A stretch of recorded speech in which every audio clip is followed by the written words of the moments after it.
Welcome everyone to today's session of the DEMOS21 event series. I'd like to do a quick sound check. Peter, can you hear us? I can hear you. There's a bit of an echo. Okay. Is it better now? Quite good. Maybe you could up the volume a little bit. I have no earthly idea. Okay. That just means I'm not talk louder. It just means talk louder. If Chiara says something, can I say something like 1, 2, 3? Hi, can you hear me well? Excellent. Thank you. Okay, great. I think you have to speak in this direction. This direction. Okay, perfect. So I'm looking at that camera and speaking. All of well. All right, so it's a great honor for me to be able to introduce to you Professor Chiara Cordelli, who is Associate Professor at the Department of Political Science at the University of Chicago, and I think she's presently visiting Paris during her sabbatical, so it's great to have her here in person, but it's also a kind of to have agreed to have this organized as a hybrid event so that a few other colleagues can also join us via Zoom, and thus far in the series the technology has worked as well. If there are any problem coming up, please let us know that so that we can react to that.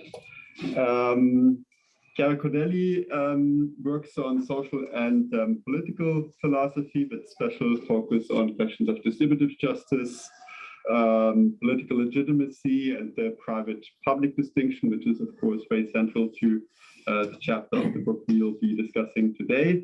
The book, which came out last year, The Privatized State, with Princeton University Press, was awarded the best first book award in political theory by the European Consortium for Political Research this year. So it's an award-winning book, and in addition to that book, she has also edited a book on philanthropy and democratic societies, but she's also well known from her many journal publications in outlets such as Journal of Political Philosophy, Ethics, or the American Political Science Review. So very glad to have her here today, and we very much look forward to the presentation and the discussion. The presentation should be around 20-30 minutes, and then we have another hour or so for discussion. Thank you so much.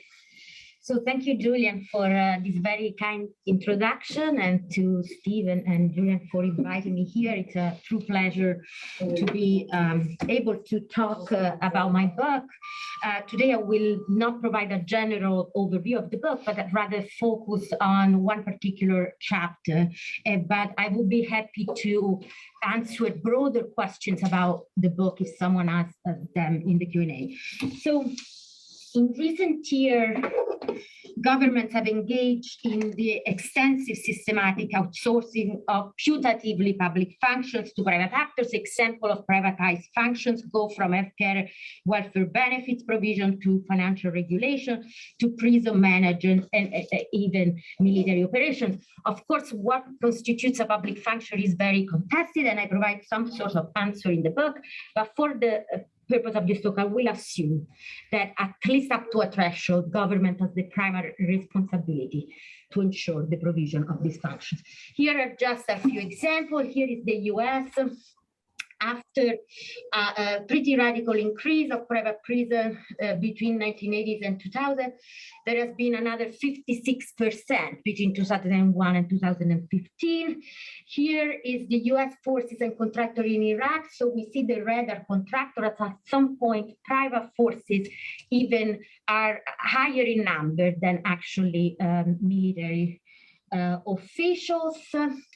We can change country. In the UK, NHS, we see that the the public spending directed to private providers has increased no matter the party in government. So privatization has been in that sense also cross-partisan. And we could, of course, bring more examples. Different countries have engaged, of course, to different extent in this process.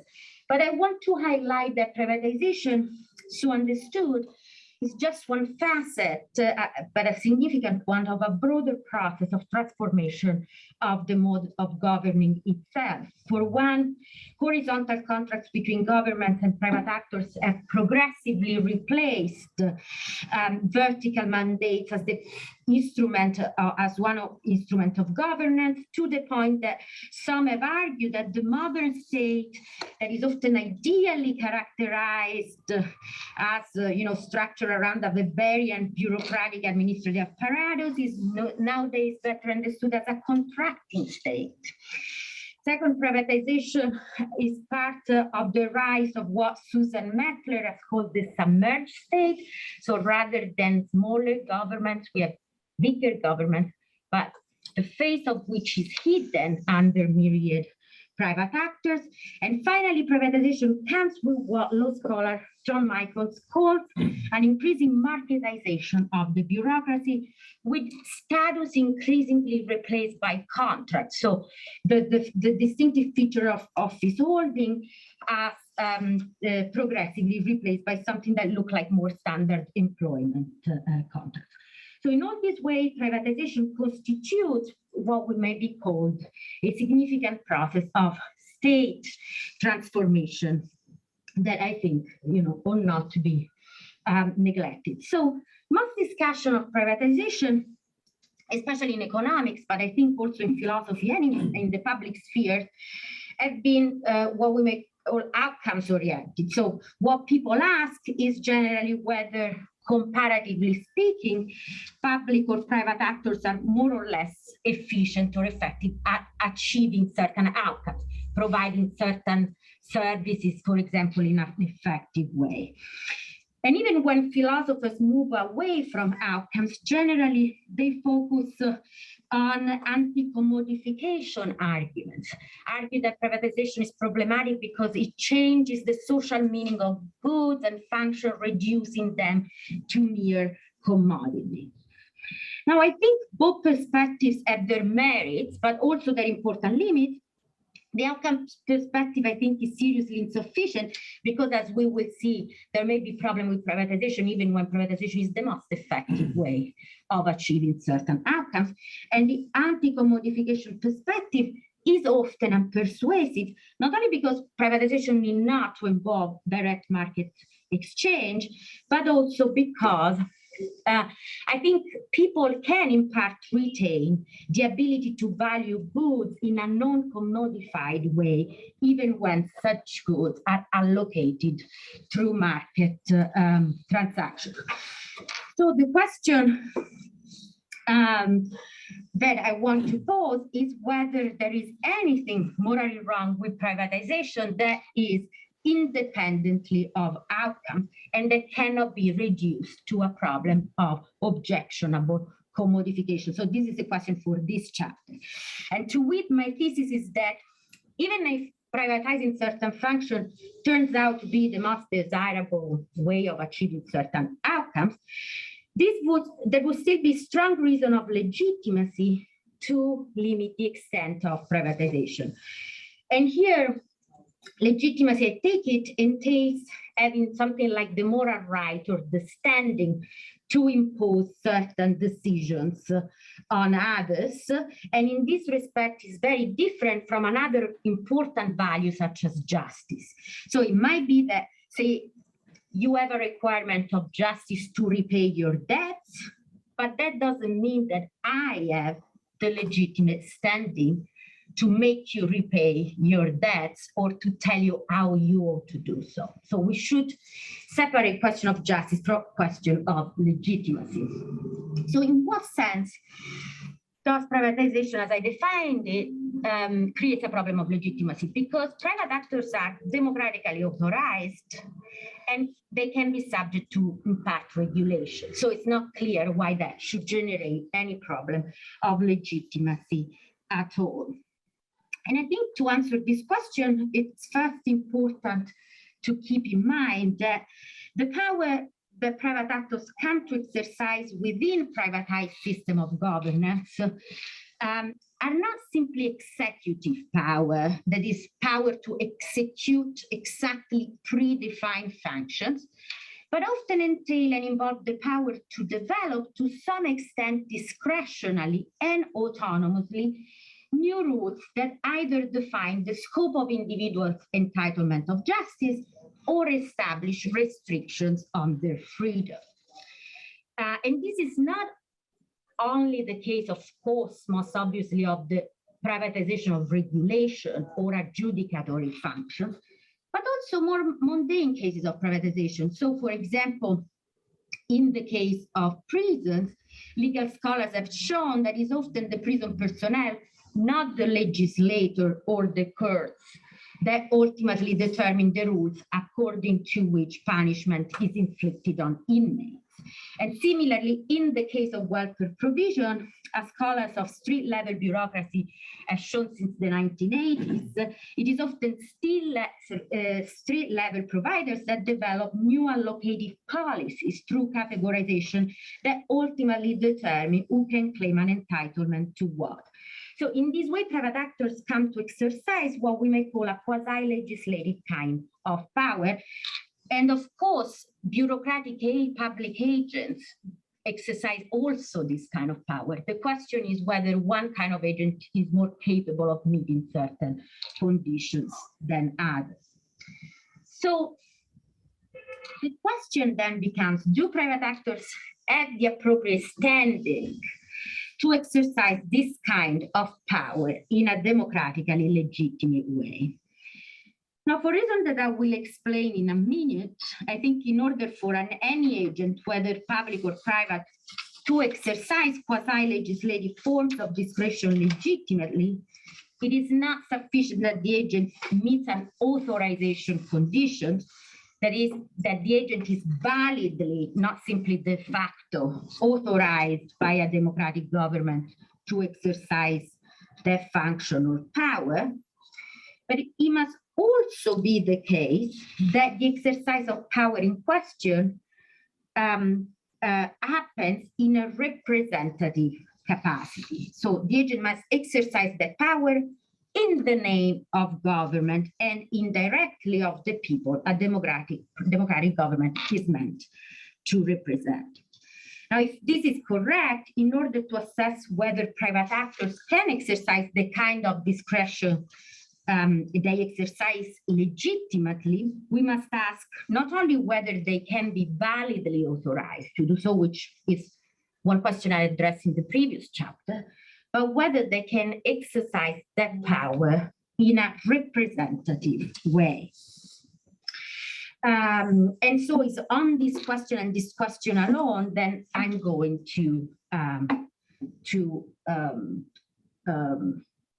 focus here. And that's why the rest of my talk will be organized around three main questions. The first question is, why does it matter from the perspective of democratic legitimacy if private actors can speak and act in our name? After all, it is not obvious what the link between representative agency and legitimacy is. The second question is, what does it take for an agent to successfully act in the name of another?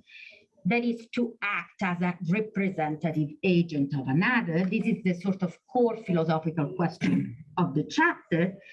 And finally, there is the more applied question, can private actors meet the conditions necessary to qualify as representative agents and thus to enjoy the legitimacy that comes from this representative status? So starting with the first question, I mean, I will simplify as much as I can the answer because it's longer than this, but why does the legitimate performance of a certain public function by an agent depend on the agent's ability to successfully act in the name of government and of the citizen? A first reason, I think, has to do with the communicative nature of some of the delegated functions. So take the case, for example, of delegating to private prisons the responsibility of determining how punishment should be inflicted on inmates.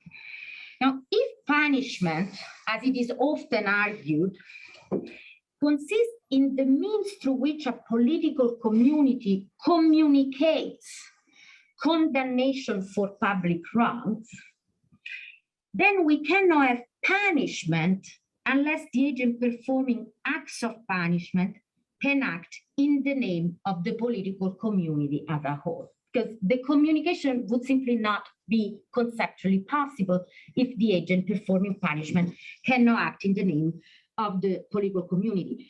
Therefore, if it turns out that private prisons, say, even if formally authorized to perform acts of punishment, nevertheless lack the relevant representative capacity to do so in the name of the political community, then their exercise of power, however well-intentioned, would not be regarded as legitimate because it would not be punishment. So they would do something that they are actually not authorized to do. So that's the first point.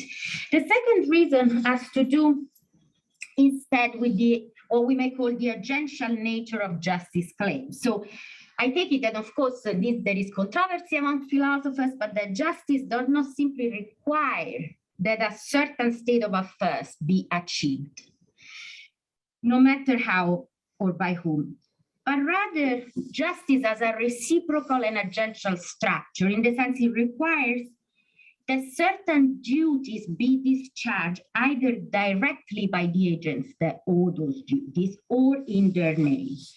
For example, if I owe you a debt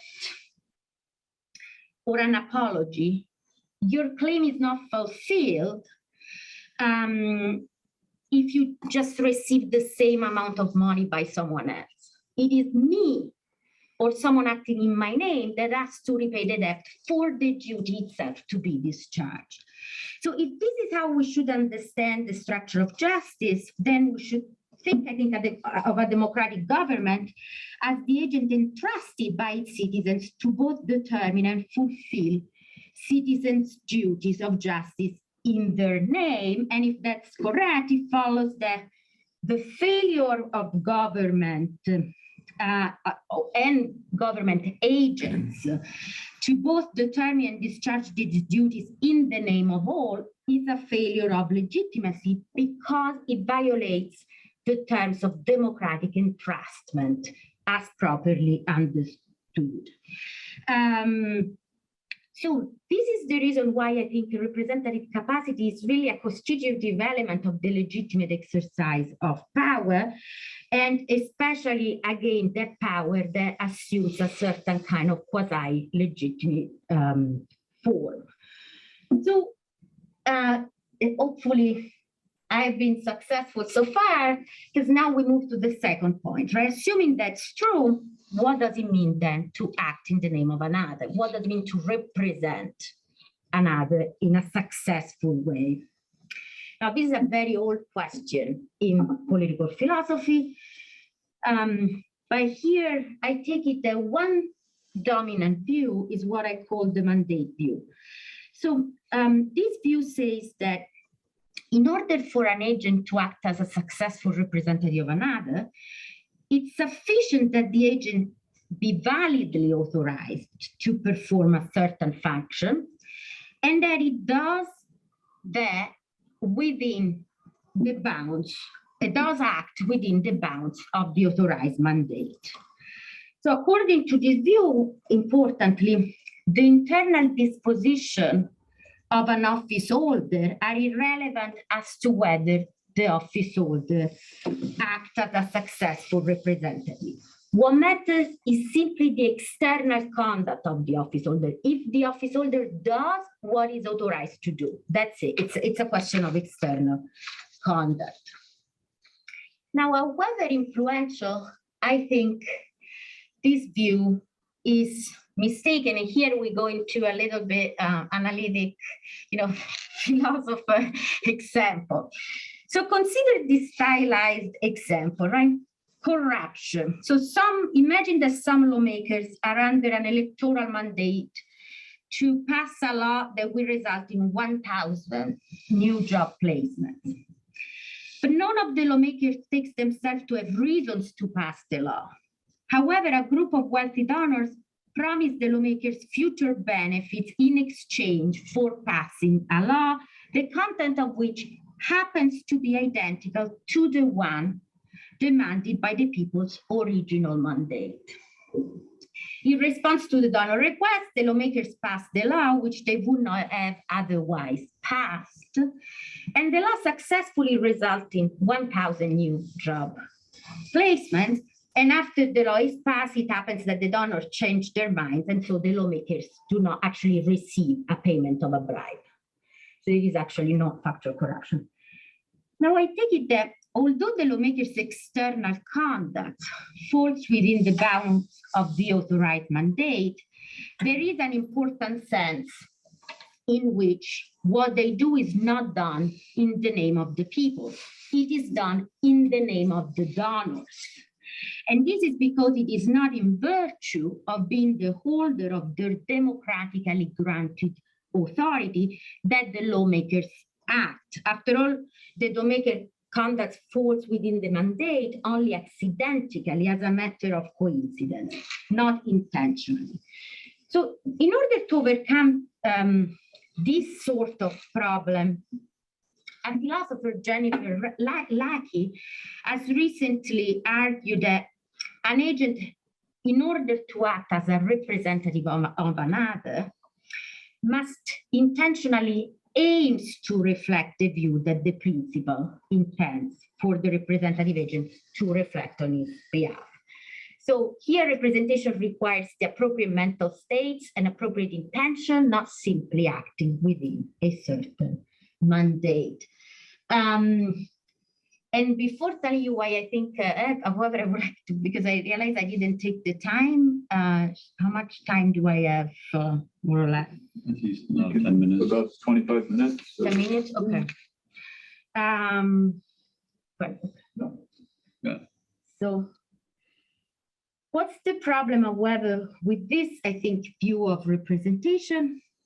Well, consider to see the problem, an even more bizarre example, if we will, although I guess an example that existed in at some point in history. So imagine an infiltrating spy. A foreign spy infiltrates the US government as a public official, and in order to avoid being discovered, the spy must do her job as a US official impeccably. Therefore, the spy aims to do everything her mandate as a public official requires her to do. Now, although I think the spy meets the Jennifer Lackey's condition, intentionally aims to comply with the content of her mandate, the spy, I would say, acts in the name of the foreign government, not in the name of the American citizens. In fact, the American citizens would be justified in disavowing the action of the office holders. What makes a spy a failed representative agent must then have something to do not with what she aims to do, but with why, right? With the reasons for the sake of which, or the how, for the sake of which she aims to do what is that she aims to do. So the spy aims to comply with their authorized mandate, but only because of reasons, that is to say, on the basis of consideration that are generated by a commitment to keep a spy in position.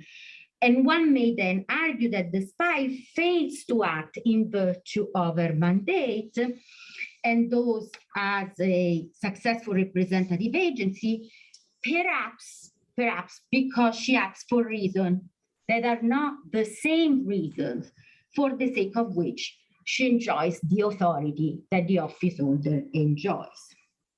So she doesn't act, we would say, with the interests of her constituents in mind.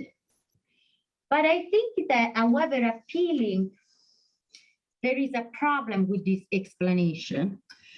And the problem, I think it's better understood if we consider another example, which is example of alienated officials, that are officials that intend to do their job well, but not because of reasons for the sake of which they've been authorized, but because they want a paycheck at the end of the month. And I think that the alienated official, like the infiltrating spy, does not act, although it also does not act with the interests of the constituents in mind, still it is a successful representative. It might not be a great representative, but is a successful representative also because a view of representation that allows citizens to disavow as non-representative all the action of all alienated officials would be a completely unsustainable view of representation, given that democracy is full of alienated officials. So how do we explain, morally speaking, the difference between the spy and the alienated official? And I think that the relevant difference is that while the spy acts on the basis of consideration that are positively excluded by a democratic mandate, the alienated official acts for reasons that, although they might not be positively included by the mandate, they're not positively excluded by it either. And here, by excluded reasons, following Joseph Raz, I mean consideration that an agent ought to rule out from her deliberation, given the institutional role she occupies. So in the same way in which, say, my being a member of a hiring committee just is the reason why I should exclude from my deliberation consideration about, say, the candidate being my friend, in the same way, the occupancy of a public office in the American government just is the reason why a US public official should exclude certain consideration concerning the interests of foreign governments from their deliberation. But the occupancy of a government office per se does not exclude earning a salary as a permissible consideration from the official's deliberation. And this is why we can regard the alienated official as perhaps bad, but not a failed representative, while the spy is a failed representative. So if all this is correct, then we arrive to the following internalist conception of representation. So in order to successfully represent someone, not only need to do what is validly authorized to do, but also it must do it intentionally for reasons that is on the basis of considerations that are not positively excluded in virtue of acting under the authorizations. So the last part of my talk, and so I should hopefully take not too long, and this will be fairly brief, is that given that conception of representation that I try to defend right now, do private actors meet, can they meet those conditions and act in a representative capacity? And to answer this question, I think we must first notice a standard fact about privatization that I think a lot of people have noticed, which is that it generates a conflict between competing obligations that have different normative sources. So on the one hand, private actors say acquire through a contract with government an obligation to perform certain actions or to meet certain goals.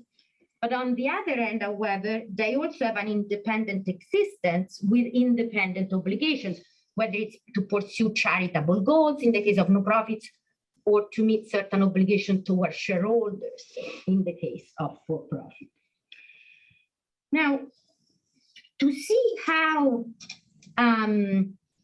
the co-presence of competing institutional obligations compromises private actors' representative capacity, I want here to consider, in the chapter, I consider briefly a real-world case. So the case I have in mind, I think it's a fairly representative case, and this is why I chose it. And it was the case of a for-profit organization named Work Ops that in the 90s was delegated by the Clinton administration the responsibility to administer welfare services on behalf of government. So in the case of Work Ops, the state contract, for example, required the firm to serve 1,000 welfare recipients in total, including some so-called hard-to-place individuals who had been on welfare for a long time. And the contract required them to provide a 10% placement, so job placement for 10% of total recipients. As a private organization, World Cup's manager, however, had also independent obligations towards their company shareholders. In particular, in this case, they had to meet an 8% annual profit target. Now, this duality of institutional goals was the main factor, and here I build on the work of some sociologists that have analyzed this case. And the duality of these goals was the main factor in guiding the manager's decision-making process as to how to provide welfare. So the management judged that the only way to meet both sets of obligations required reducing the resources that, say, care workers would devote to each recipient.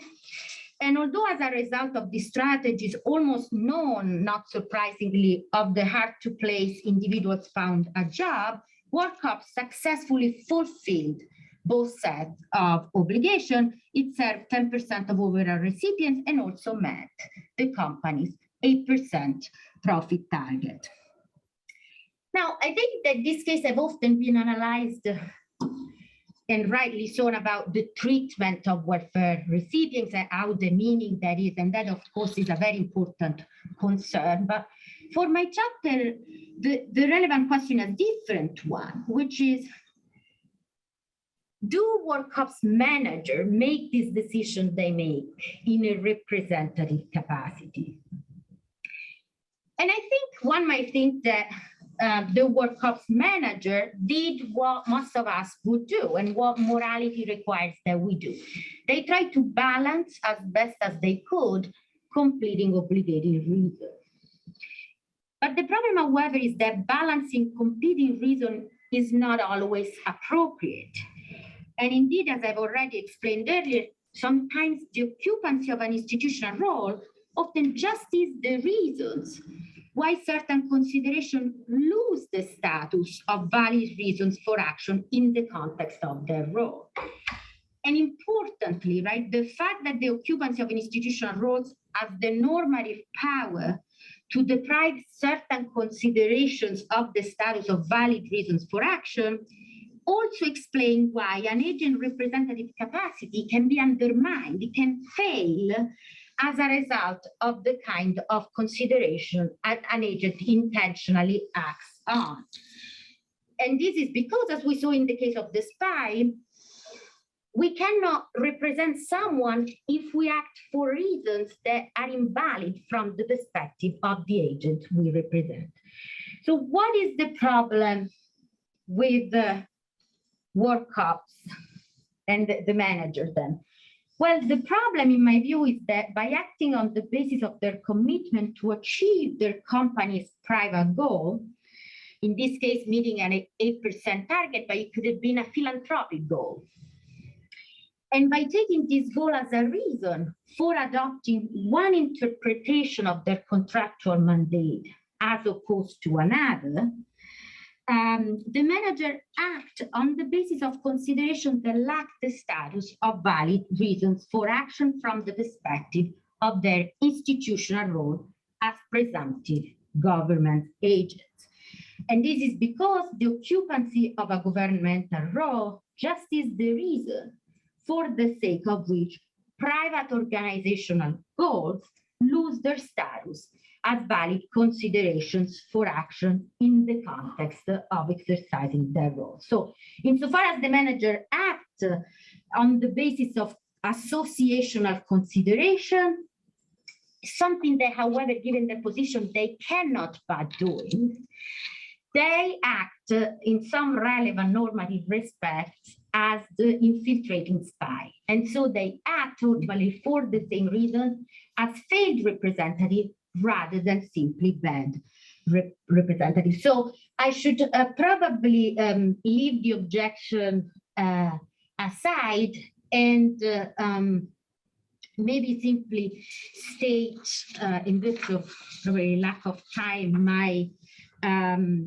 implications. So if all that you have listened, makes sense, then and if successful representation is necessary for the legitimate exercise of political power, then we should be wary that the exercise of this power by private actors often lack the legitimacy they purport to have. And this is so importantly, even if they are well-intentioned, and even if they are more effective or more efficient at achieving certain outcomes, and even if their actions contribute nothing to the commodification of the functions or goods they provide.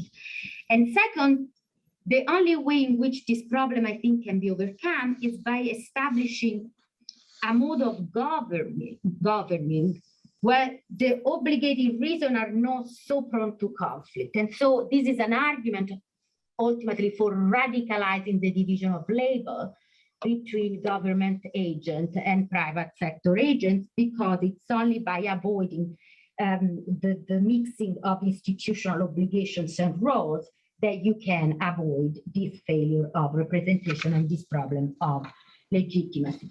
So I'll conclude there, and thank you very much for your attention. Okay, we now have time for question and answers. If you have a question, raise your hand in your room. Those who have a question and are participating online, please use the button as Roman just did, or write in the chat that you have a question. And I saw Stephen first, and then we move to Roman. So Stephen Ekovich. First of all, it was a pleasure to engage the rigor of your argument. And it's a real challenge to summarize an argument with such a rigorous argument. I would like to pose two questions. Now, I only read chapter 5. That's all I have.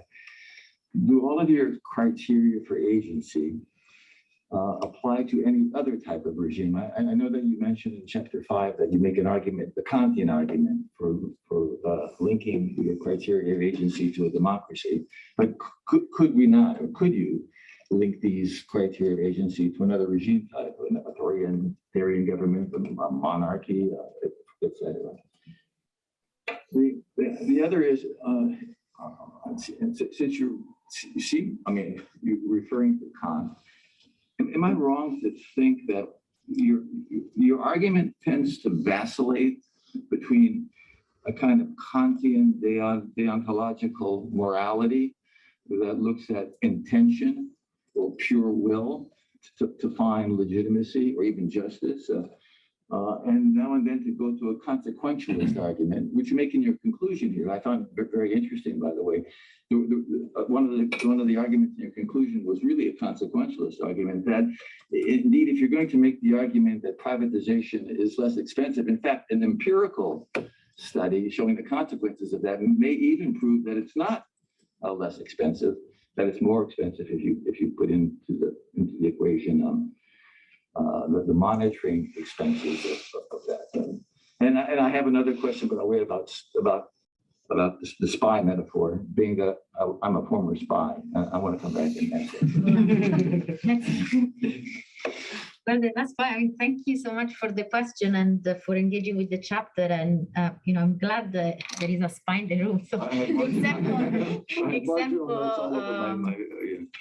sounds less far-fetched.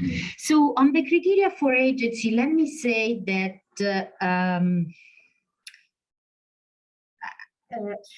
so I would say most criteria of agency engaged in the book that are criteria for democratic legitimacy in particular, not political legitimacy in general necessarily. And so they apply to democratic regimes only. However, and probably these days, this might sound it's not necessarily any more universally accepted, but I have an argument which is actually a Kantian, broadly speaking, Kantian more than the Kant's own argument, but for why the establishment of democratic institutions, not only at the level of sovereignty, but at the level of government, is a morally necessary duty. And so in that sense, the books is not like I don't care about non-democratic regimes, but there is actually a position for why, we ought to move toward democratic regimes, and then these are the criteria. Of course, that I needless to say has nothing to do with the further question of whether democracy can be exported. I think one can understand that democracy is a morally necessary thing. Is still. What's another question? I wanted for the audience to make it clear, because these days when you say, you know, there is a duty to build democracy, people think you are a defender of foreign intervention or something like that. And that's not my purpose here.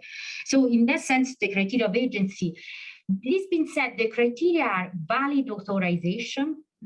So that seems to be a fairly broad criteria. So the validity of a government validly authorizing, you know, certain actions. That argument could, in principle, be a criteria that can be extended to democratic regimes. However, the way in chapter 4 I spell out the criterion is itself by saying that privatization invalidates the authorization of delegations when in aggregation undermines the minimal precondition for democratic government. So it's still an argument from democracy.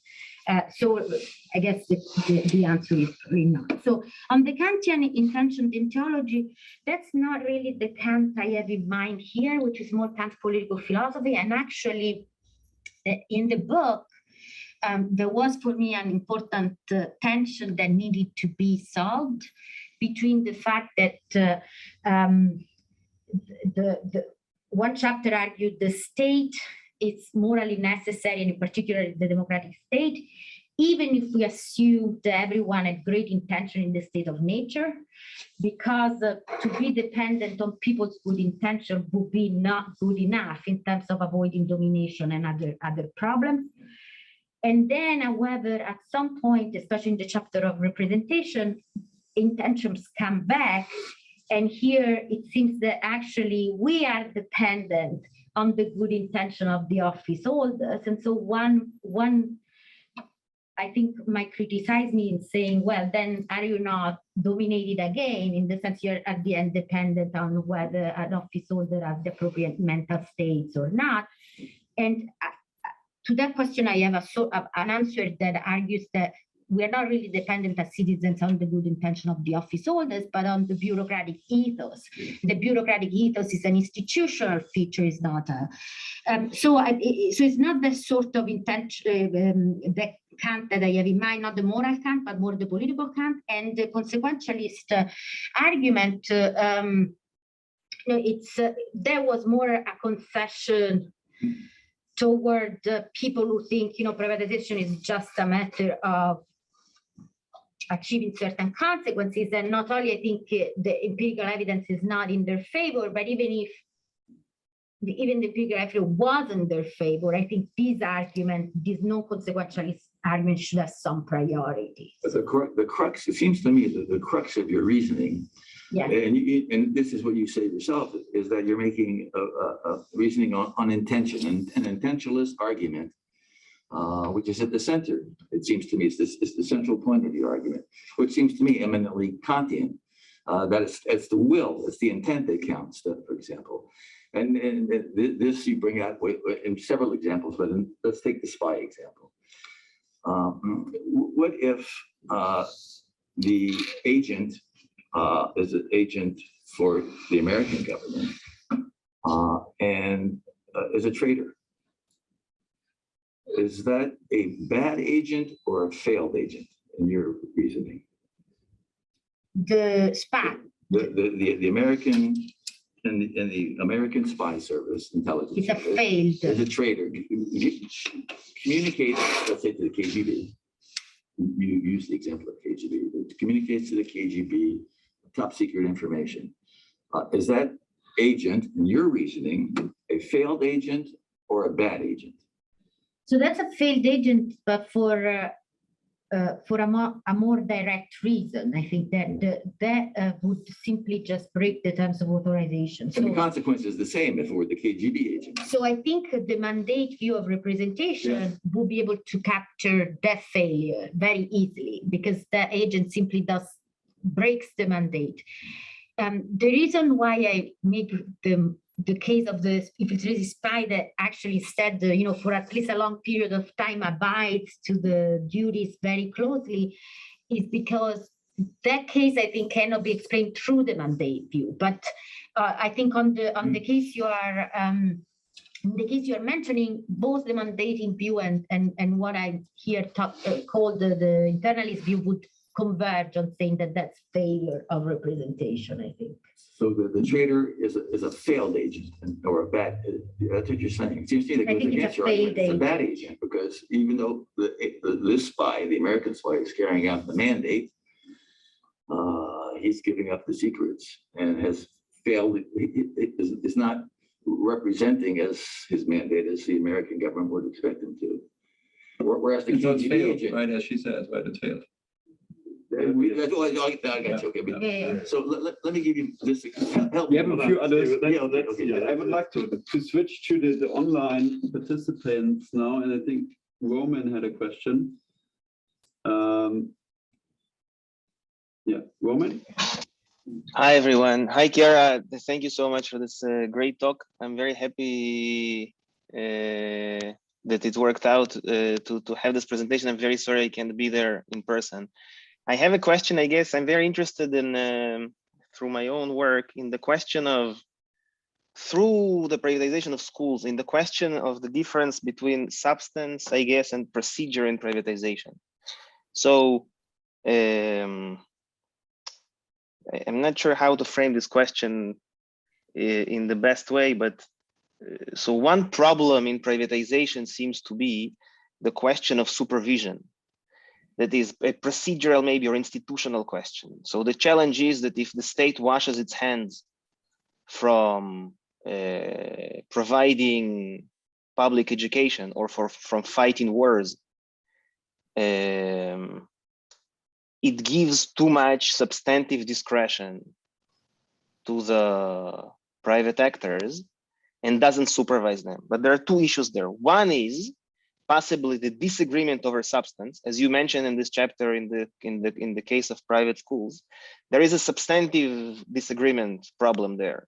So a comprehensive worldview in a private school, allowing it means that the state actually is not sure what good education is for everyone. So it can be sure in the system of public education, but it's not really sure for everyone. So if parents want to opt out, they can opt out, and the state is not willing to enforce a comprehensive, substantive view of education. Otherwise, it would force everyone to go to a public school. But another issue could be that the substance is clear. So it's very clear what the minimum level of individual rights of prisoners should be, and what can and what cannot be done in wars. And then the question, but the problem still remains a question of supervision. So we all agree on the substance, but we are not sure that the private actors can deliver the minimum requirements, substantive requirements we would like to enforce, and this is the problem. Right, so it seems to me, for instance, that whereas in wars or prisons, the problem perhaps is more of procedure. That is, we don't know what private actors are actually doing, although we all know what they should do. And we don't have the means maybe to enforce it. Maybe budgetary, maybe political, maybe otherwise. Whereas in schools, the problem is more of substance. So my question, I guess, is how does this inform the argument? So even in the question of, are you speaking, can you say that the private actors speak in the name of the people, right? So if the state supervises private schools seriously, or even homeschooling, it sends supervisors, it checks that the core curriculum is taught, they check that certain civic subjects are taught, it checks, I don't know, it enforces standardized testing, for example. Does this resolve or maybe make redundant the question of whether they speak on behalf of the people? And the other side of the coin here is so in other words, it's actually a question of what is privatization. So is this already a private school, or if the supervision is very strong, it still remains a public institution in a way? And the other side of the coin, I'm sorry, I'm making it a bit long, is how this very definition of what private is may affect the outcome. Again, going back to schools, of course, we by default imagine private schools as opting out as the privatized version of the state. But unlike in prisons, where it is only the state we imagine that should be taking care of the prisoners, the parents in a private school or any parent may be imagined as actually functioning as a perhaps not an institution of the state, but an institution of education. Now, if this is the case, and if parents are actually not the exception after privatization, but actually an equal or as important part in education as the state, how does this affect the question of speaking on behalf of the people? Because it could be that it is actually the parents that speak on behalf of the people because they are, in all the people. So I guess the question of definition is bothering me. And I'm looking basically for your view on this. And the other question is this distinction between substance and procedure. Thank you so much again. Great. So thank you. Truly great questions. So on the substance and procedure, I think you're perfectly right. So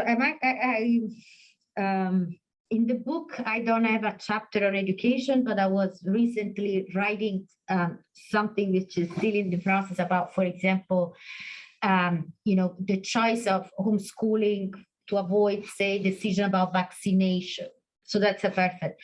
So I would give both a concessive and non-concessive response. So the concessive is that I agree, and I think I mentioned also at the end in this chapter, that there might be specific case, and for example, education within multicultural context may well be one of them, where there is a state with a history, for example, of domination toward particular groups and incapacity to provide a neutral sort of education. And that's the only way in which public justice can be,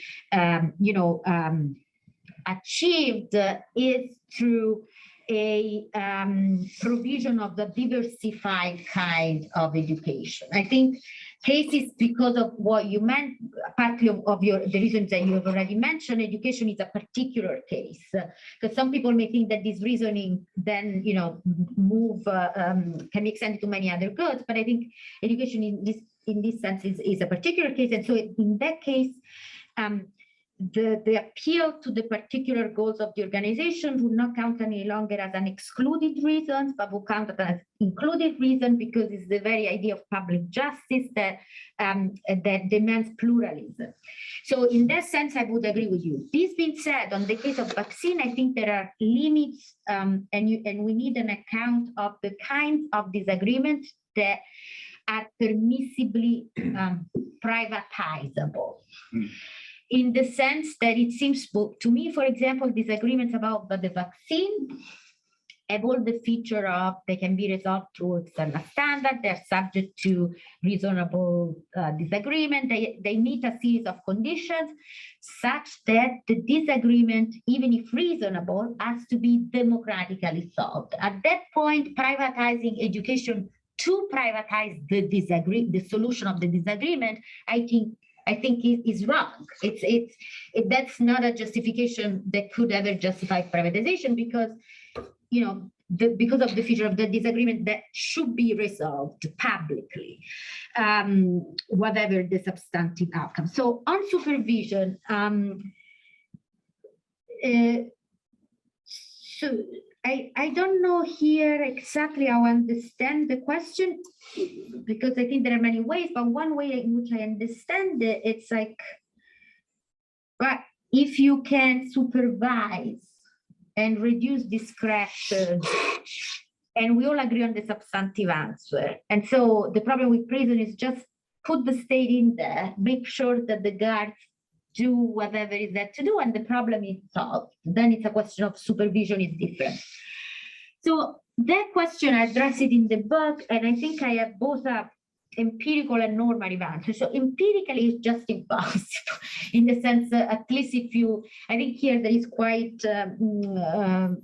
widespread agreement that, especially in the case of certain goods like prison, that are unresolvable problem of, say, for example, contract, lack of specification of contracts, and a principal and agency problem that makes the case that. But more interestingly, perhaps, there are two facts that are normatively relevant. One is the fact that sometimes we want bureaucrats or we want privatized bureaucrats, whatever, to exercise discretion in a way that might end up revising the ends themselves of policy.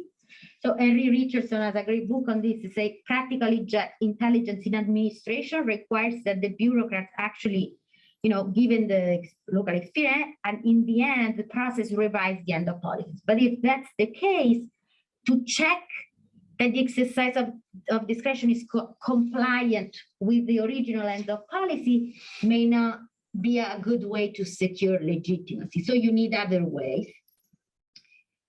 And second, supervision is always an ex post. This question about accountability, and it's always external. But I was my example of the corrupted legislator tried to show is that, look, if you look at the corrupted legislators, at the end, they were not even corrupted because they didn't get the bribe. So actually, there is not even a way in which neither government nor the citizens could have held them accountable. In the sense they did what they, but I still think that philosophically, at least, what it means to carry out a public will, what it means to act in virtue of a democratic authorization, it cannot be reduced, right, to a question whether others can supervise you or keep you accountable in this way. It's the act itself that has to be able to carry out that public will, so to say, and in that sense, I think. And finally, definition of private and public functions. So the answer I have on this is in the book. It's quite open, but intentionally so. In the sense, I don't think that there is a sky, like a rule written in the sky that tells you this is a public function, this is a private function. I think there are some requirements of justice and of the minimal precondition of democracy that constrain that tells you that something has to count as a public function. And in fact, I think that even libertarians in some sense would agree with this, but the rest is to some extent has to be a democratic decision itself. So in some historical situations, there would be more, a more expansive view of public functions than in other situations, and that's fine. Great. Thank you very much. Steve had his hand up, and then another two here, and Peter, we're seeing your hand, but Steve was first. Yes. So in some ways, my question, I think, picks up with the spirit of Romans. And I need to say before I go any further, I could not agree more with your argument. I mean, that's it. So where I'm at some level, my questions are more about the implications. Once I find your argument wholly convincing in terms of the insufficiencies of the privatized state. But then the question is, if we want to have a more robust democratic state, where does your argument send us? And that's sort of where I'd like to go. And so I guess it hinges on something which I don't think is just a semantic distinction, which is between representation and delegation. To my mind, from a sort of history of political thought perspective, or even a philosophical perspective to some extent, representation, and you seem to suggest this, is largely bound to lawmaking and to legislative, and sits largely as an accommodation to the challenge of popular sovereignty. To me, representation is largely a sovereignty problem. Delegation is of a very different nature in the sense that it's about, as you just said, it's about government, administration, executive power in one sense. And so it seems to me legitimacy in government and administration and delegation of power in government administration is systematically defined in a profoundly different way. That is, that it's not representative. It's defined by, the most common would be public examination, or some sort of examination, or some sort of demonstrated expertise, etc. So prison guards or soldiers don't represent the sovereign. They are given, they are delegated a responsibility or a power within the system. Now, from that perspective, although I entirely agree that privatization, that's not necessarily the problem. And so we end up with something that actually Steve mentioned earlier, which is, it seems to me that we're sort of we're on the opposite side of a kind of single party bureaucracy. That is that I'm not sure that the implication would be, well, if we have a public state, if all of these functions are public, then we will have solved the problem. But it seems to me, or at least that's you know, whereas I'm not sure that would actually solve the problem to create an actual democratic state. It seems to me the problem at some level is hierarchical autonomy. That is that in the end, the prison guard who is paid by the private company and the prison guard who is paid by the public, I guess I'm not entirely convinced that in their day-to-day operations, outside of the fact that one may be a civil servant in one case, the other it may be possible to fire them, which may enter into consideration with your mandate criteria. But I'm not sure that in the end, their action is necessarily the problem. It seems to me the problem is the impermeability of the hierarchical autonomy. That is that in either the case of a single party bureaucracy in the sense of the Soviet Union, or in the case of a, or let's call it totalitarian bureaucracy in one sense, as it was critiqued so fully in the 1960s and 1970s, or now that the pendulum has swung completely to a kind of the opposite end where we privatize, it seems to me at some level the problem is the same. So the answer is not necessarily public. The answer is to create a more permeable, and I don't want to use the word accountable because I know you're trying to get away from that, but a more permeable form of public magistrature in which it's not by making every individual a civil servant who has a public, who's serving a public good. That's not going to solve the problem, because it could be equally arbitrary and despotic. The problem is somehow to create a more, to have more public or popular intervention in the actual administrative action and decision-making and prerogative power. So that's just sort of as I, looking at your book, but and hearing your talk, but I don't know if you have thoughts on that. So thank you so much. I mean, I feel like that's the other half of the book in the sense, and this gave me opportunity to say something about that, although because this is a really big question, because the chapter I presented today was part of what we might maybe define as a diagnostic part of the book, right? Why is this a problem and what kind of problem is that?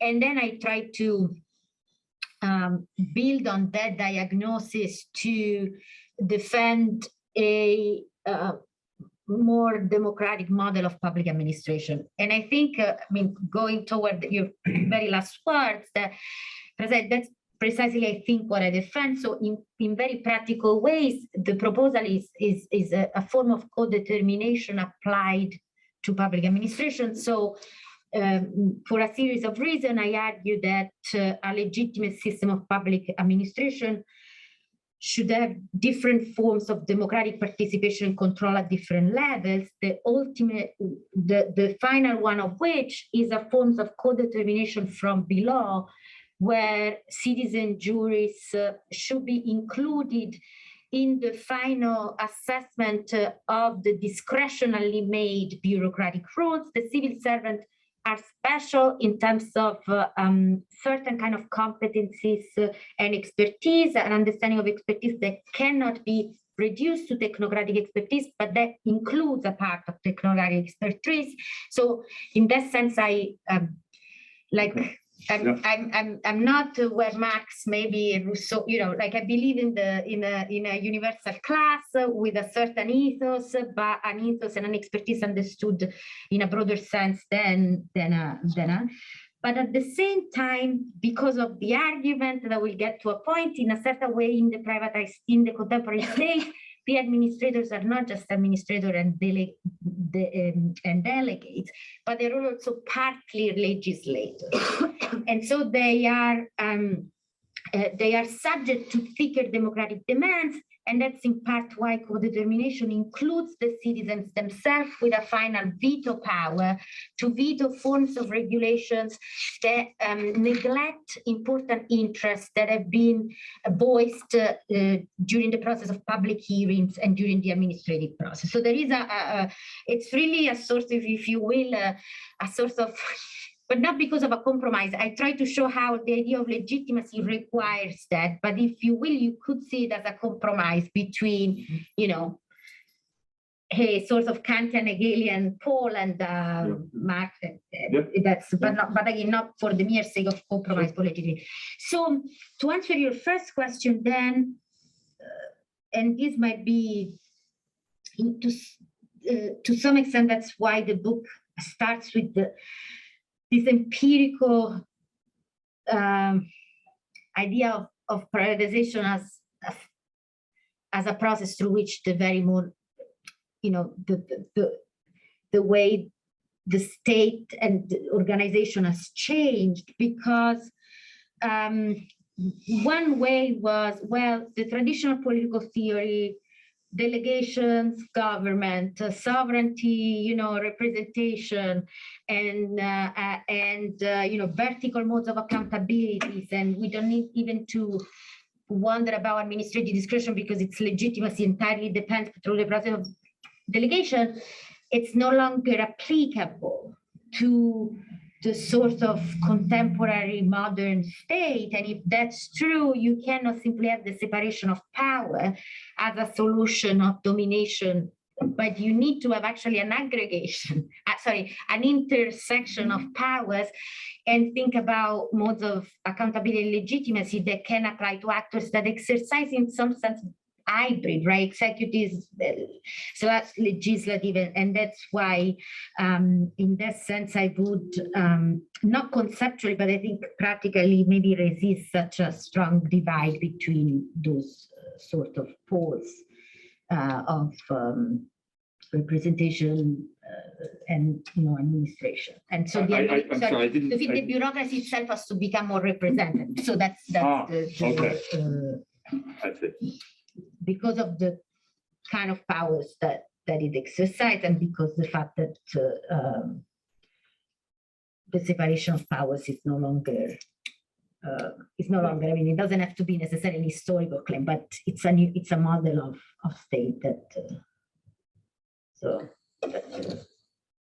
Okay, let's move to Peter then, who's online, and then we move back to the in-person questions.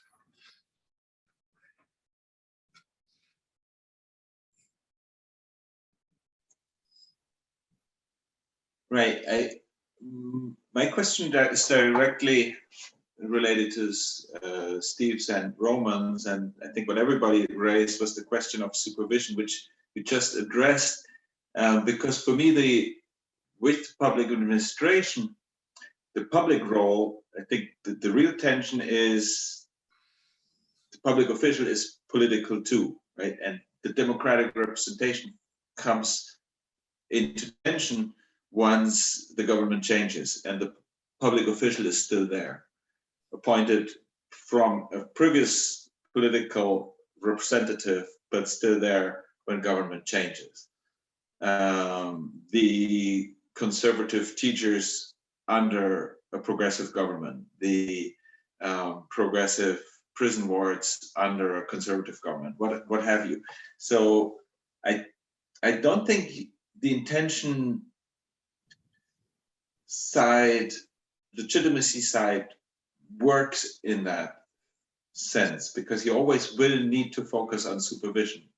And then if you focus on supervision, does the delegated power actually correspond to the elected power?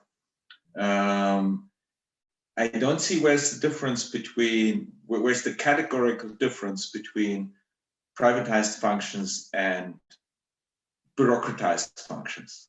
Yeah, because essentially it is about supervision of discretion. And why couldn't you, where's the categorical difference between supervising, effectively monitoring a privatized delegate versus a public official delegate? In some ways, I think that is one of the reasons for privatization, is sometimes it's actually easier to supervise. Why? Because you can terminate contracts that have been privatized much more easier than you can terminate contracts of lifetime civil servants. So sometimes governments find it actually easier to change course by terminating contracts with private contractors than changing course of lifetime civil servants. Yeah. So thank you.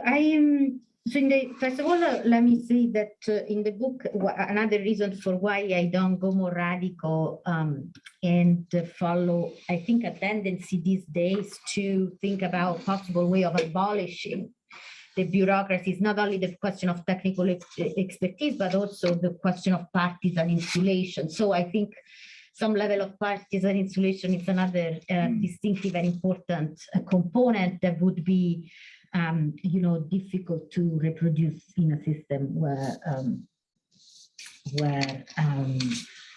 the administration is just entirely democratized. This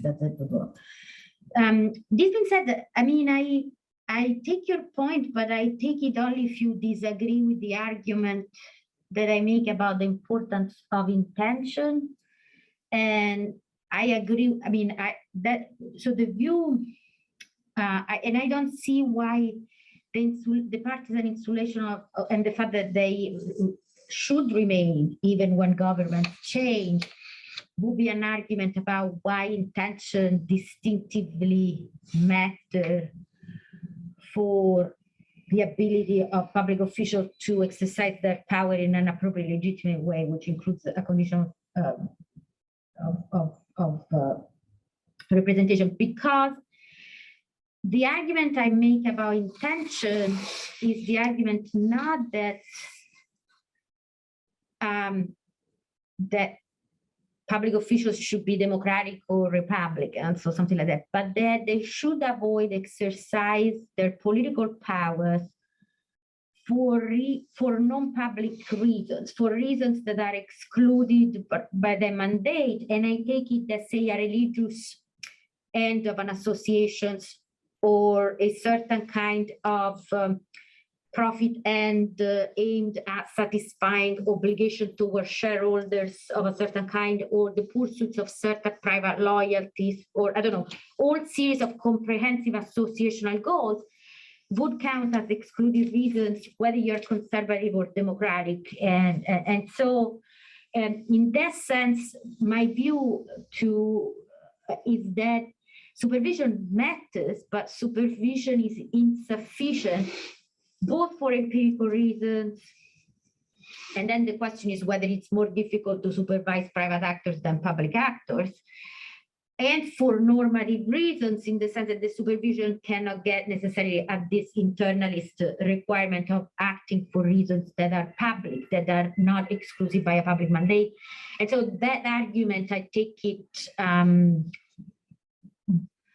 would stand even if one has a non-partisan view of the bureaucracy, even if one agrees that the bureaucracy should remain in place even when government changes, et cetera, et cetera. So I'm not sure if I answered your question, but that's my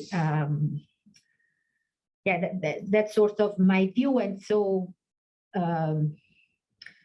whether on a daily basis it's easier or harder to supervise a public actor or private actors would only get to. I think what Peter's asking is, if the goal is to fulfill a public service, yeah, if that's the aim, and that's what then whether or not, in one sense, whether or not you're a public actor or a private actor is less normatively important than, but maybe this falls under your outcomes category, but then whether or not you're able to successfully fulfill that outcome. Yeah, but what I Peter, guess do you want to jump in, or is that, does this represent your concern? Yes, it does. It does. well, I guess my point is that it's not simply that the role is not simply to perform a public functions, but it's to perform a public function in a representative capacity. And so that extra, for reasons that I was trying to explain at the beginning, that for example, you can, punish someone, but you can do it in a way that communicates a view on behalf of the public, or you can do it by simply sticking, and that's a different kind of action. Or you can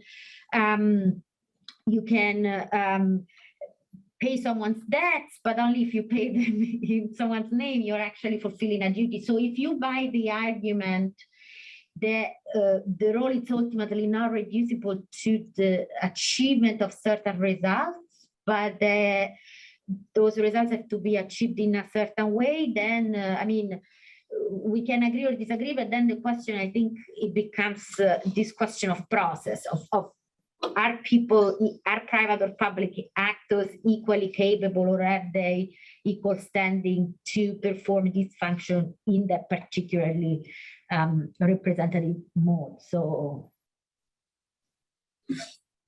Okay, thank you. I think, who has a question though? So Carlo, Dominic, okay, so I think Dominic was first and then Carlo. And then... So to start, thank you so much for this. This has been really, really fascinating. And it's, for me, my question focuses on the idea of supervision as well, but from a different angle. My interests are in the digital sphere, and how my research project, now that we're just starting, looks at the democratic legitimacy of digital surveillance. And so I'm wondering where, because in this, the digital sphere, you have, the two sides, where the public side that utilizes private actors to help with their surveillance, but then you also have the private actors, Google, Twitter, and so on, that also take on, in a sense, a governmental role, but in their own private capacity, and that have developed kind of in deference, or have been allowed to develop in deference from the government. And whether or not that fits into the idea of like a field representative, or if that it's its own separate category. I don't know if I phrased that in a coherent manner. But is that a legitimate, is that, first of all, is that a governance? Because that's in one sense a debate. And then on the other side, is that a failed representative because of that second of the debate of what's their actual stated, their goal, but their stated goal being connecting people with each other, information, but their ultimate goal being profit. Yeah, so I mean, this is a very important question, and I actually in the book I don't deal directly with digital surveillance, but it's definitely something, you know, one could think about possible applications of the argument to that. So it seems to me that it depends on how one you know, defines surveillance, but if private actors end up establishing the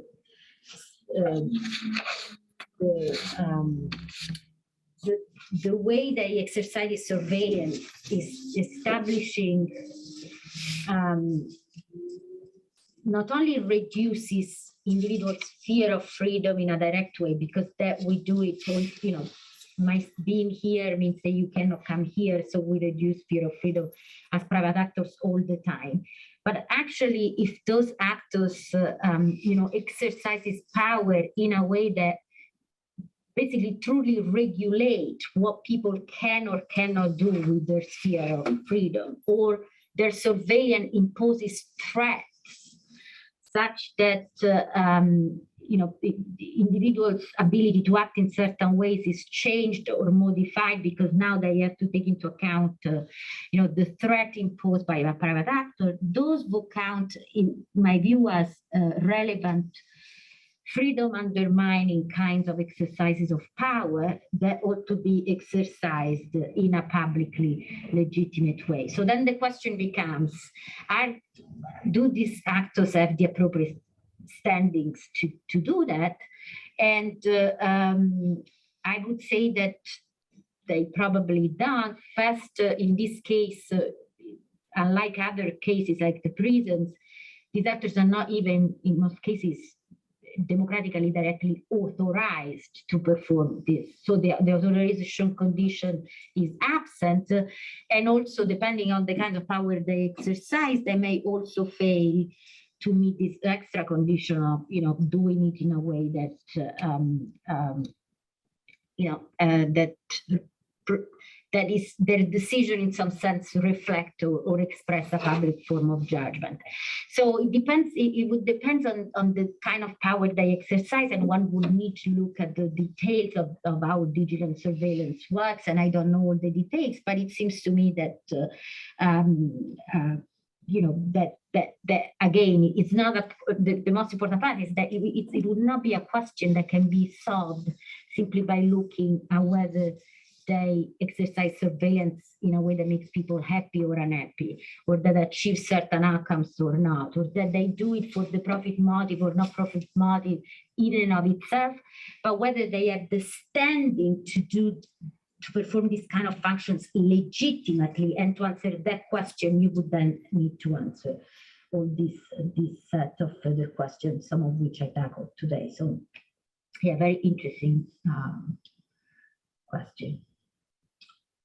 All right, Carlo, and then Roman can go a second time. Yes, thanks. That was really fascinating topic and presentation.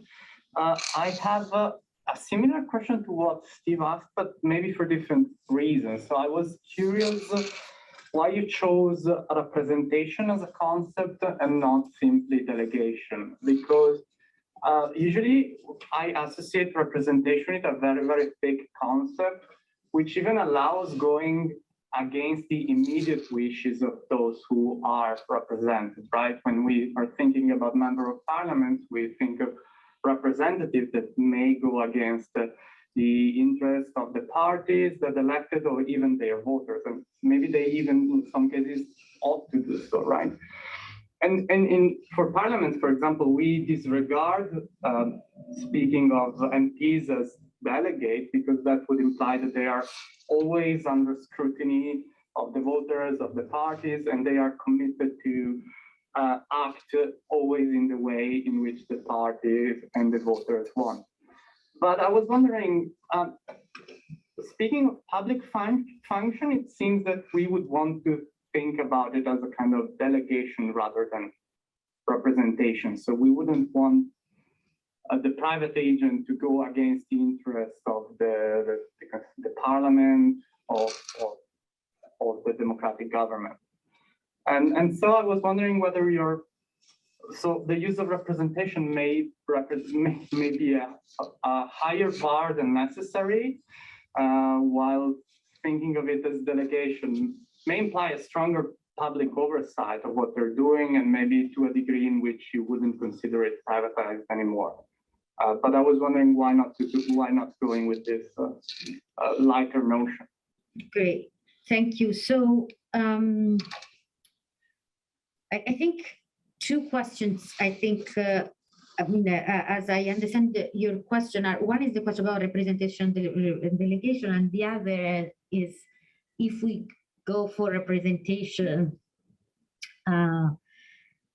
what kind of representation? Like, not even in the political life, we want people to be delegates. So, are we going for a delegates or trustees model? So, on the first question, again, my answer is that, and maybe, of course, this answer could apply to a US context better than other contexts.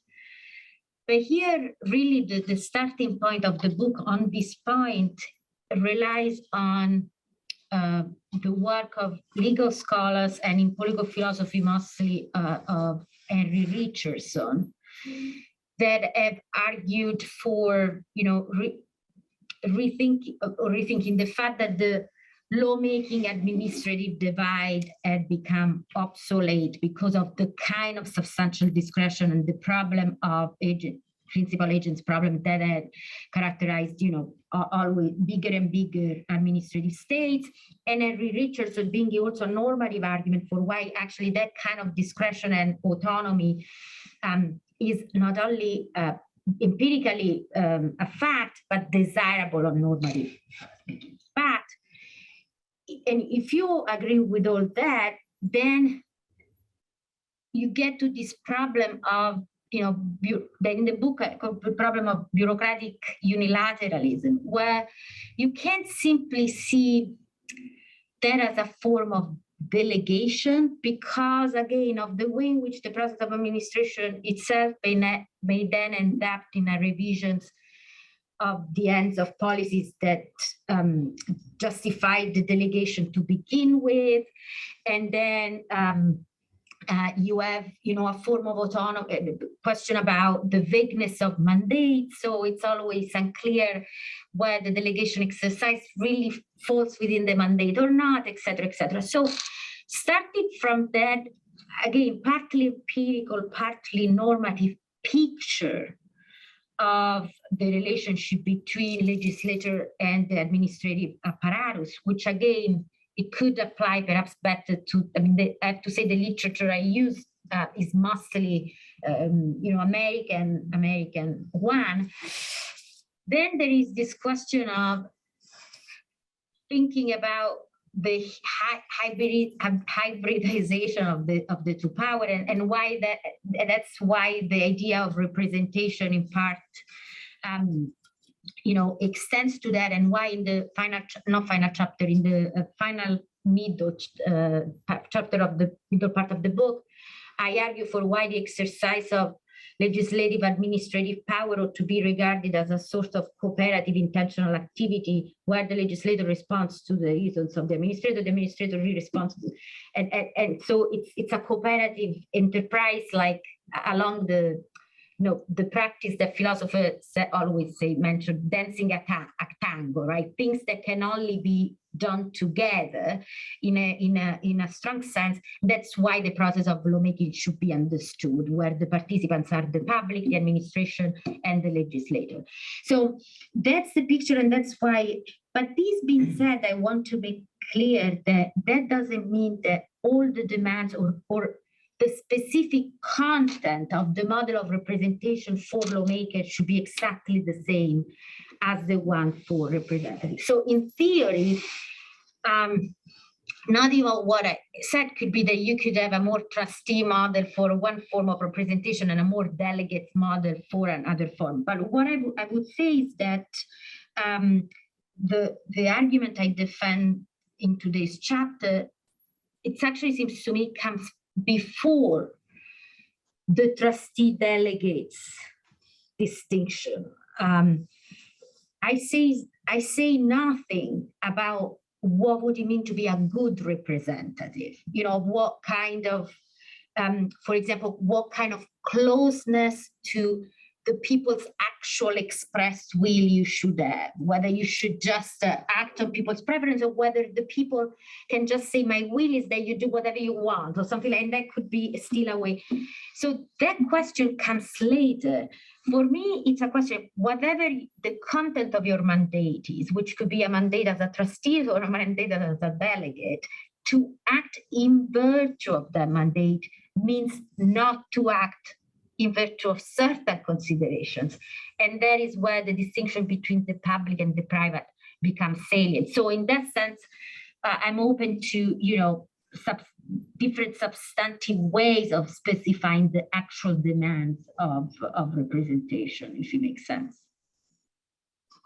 Okay, good. So Roman had a follow-up question or second question? And Yes, so so it's a sort of a follow-up and sort of a second question, but very short.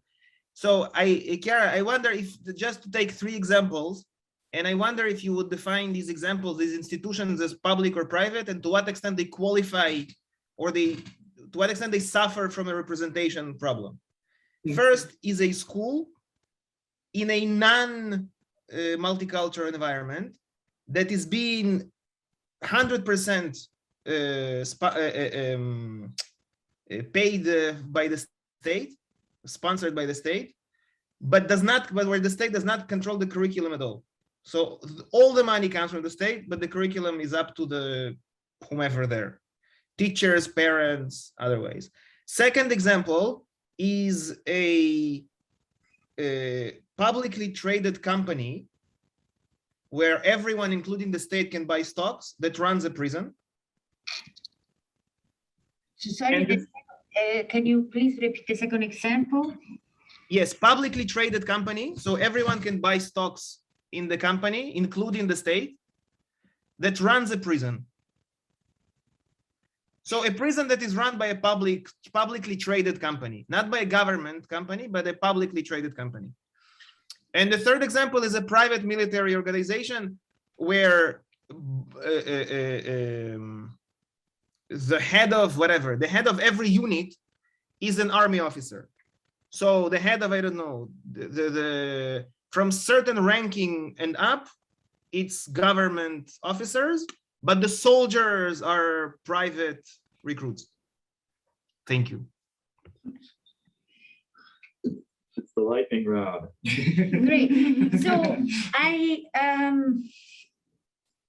so in order to answer this question, I have to go through what are the reasons that make the public and private distinction salient, because it's something that I recognize, that I state clearly in the book, the public and private distinction, and there was a difficulty with the logics of the argument, in some sense, has to appear at the beginning to give meaning to the project, but ultimately what counts as normatively relevantly public and private is a conclusion of the argument to some extent, rather than a premise. So, and I explain in the book why this should not create a problem of circularity.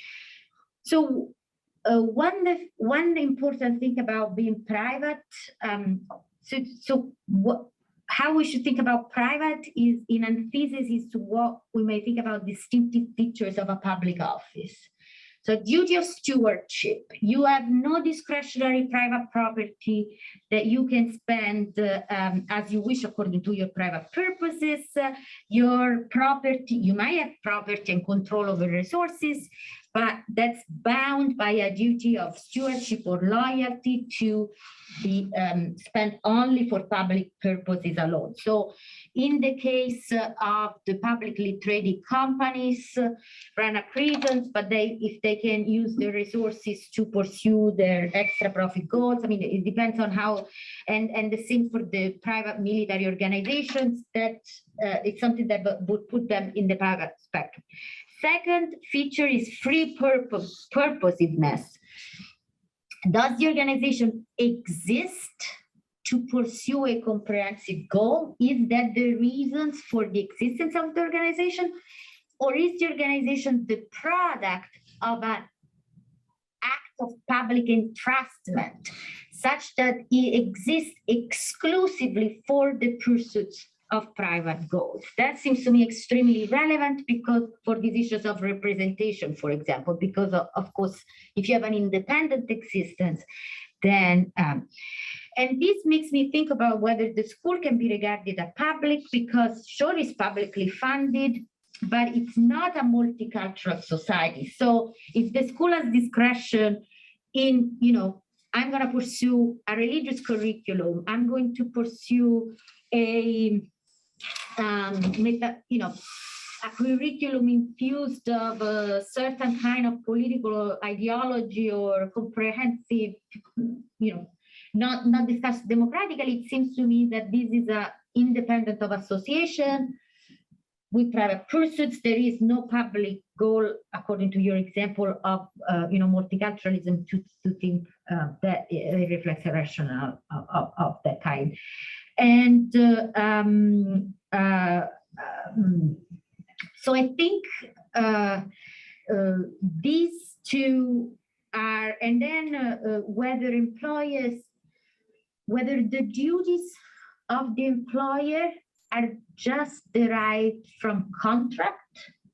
So it's the contract that generates the duty, which is generally, to do your job, which is generally the case of most private employment, as opposed to a duty of loyalty, which is not that you might acquire by signing a contract, but the duty is attached to the status, not to the contract. So the contract there is only a means to become someone who occupies a position to which the duty is attached, but you don't control through the contract the content of the duty. The content of the duty is specified independently of the contract rather than privately negotiated.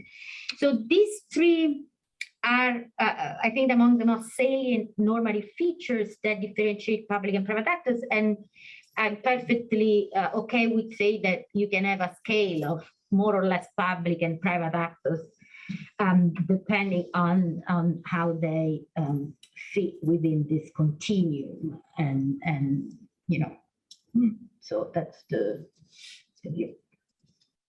Great. All right, then please join me in thanking Chiara once again.